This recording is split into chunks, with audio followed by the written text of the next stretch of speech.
I address you today with a sense of foreboding that words can hardly capture. I no longer know what more can be said.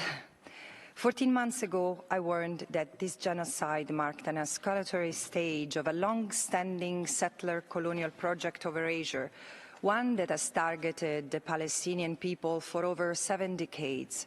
And now, it is happening, and we must stop it. The situation in the occupied Palestinian territory is apocalyptic. In Gaza, people continue to endure suffering beyond imagination. Israel is responsible for one of the cruelest genocides in modern history. Official figures count over 200,000 killed or injured. Leading health experts estimate that true toll is far higher. As the cost to the Palestinian people grows, Israel has dismantled the last function of the UN in Gaza, humanitarian aid. Its so-called Gaza Humanitarian Foundation is nothing else than a death trap, engineered to kill or force the flight of a starved, bombarded, emaciated population marked for elimination. Meanwhile, in the West Bank, Palestinians continue to face the largest wave of forced displacement since 1967.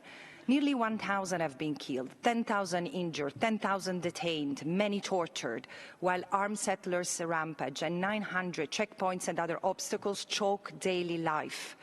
As Palestinians are abandoned to their fate, I must ask you, those of you with a diplomatic presence in the occupied Palestinian territory, what do your colleagues report?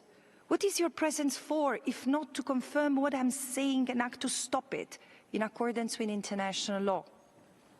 At the same time, since October 2023, the Tel Aviv Stock Exchange has soared by 213% in US dollars, amassing 225.7 billion US dollars in market gains, including 67.8 billion in the last month alone.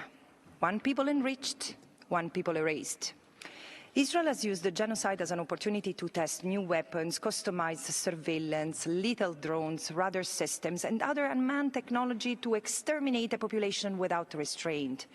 While Elbit Systems wins Israeli Ministry of Defense Award for Innovation, Lockheed Martin and a global web of 1,650 other companies benefit from Israel flying the F-35 fighter jets for the first time in beast mode, carrying 4 times the ordnance, up to 22,000 pounds, than when operating in stealth mode.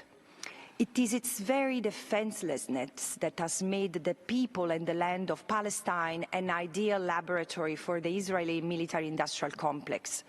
The forever occupation has provided an optimal testing ground for arms manufacturers and big tech with little oversight and zero accountability, while investors, private and public institutions have profited handsomely.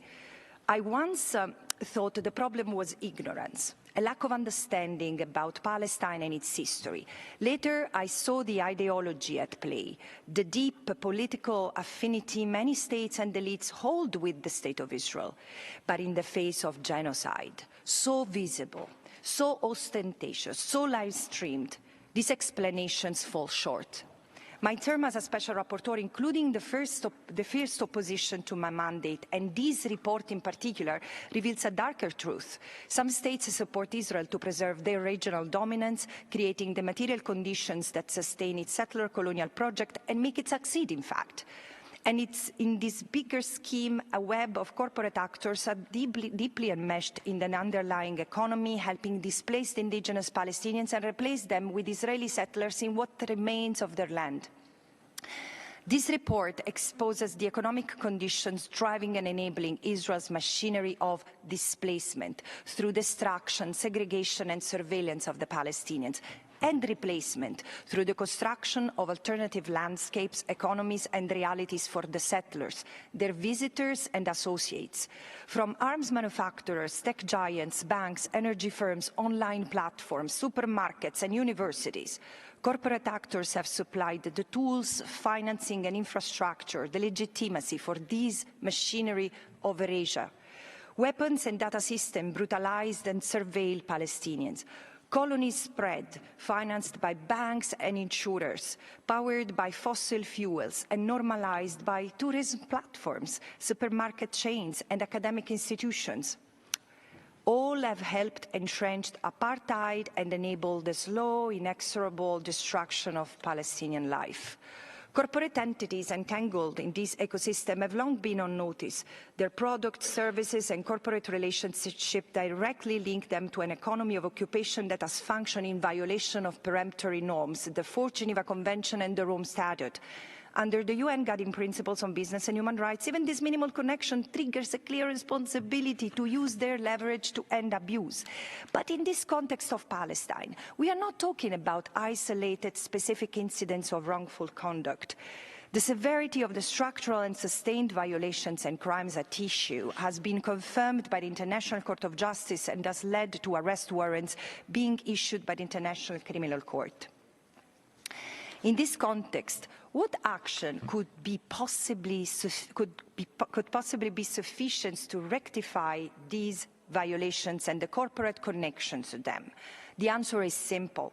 There is a prima facie responsibility on every state and corporate entity to completely abstain from or end their relationship with this economy of the occupation, especially as it has transformed into an economy of genocide. In the face of all this, too few have disengaged in the last 21 months. Armed companies have turned near-record profits by equipping Israel with cutting-edge weaponry to unleash 85,000 tons of explosives, 6 times the power of Hiroshima, on Gaza. Tech companies provide dual-use infrastructure that is utilized as a weapon of mass targeting and killing. The machinery of the global construction equipment giants is razing Gaza to the ground, preventing the return and reconstruction of Palestinian life.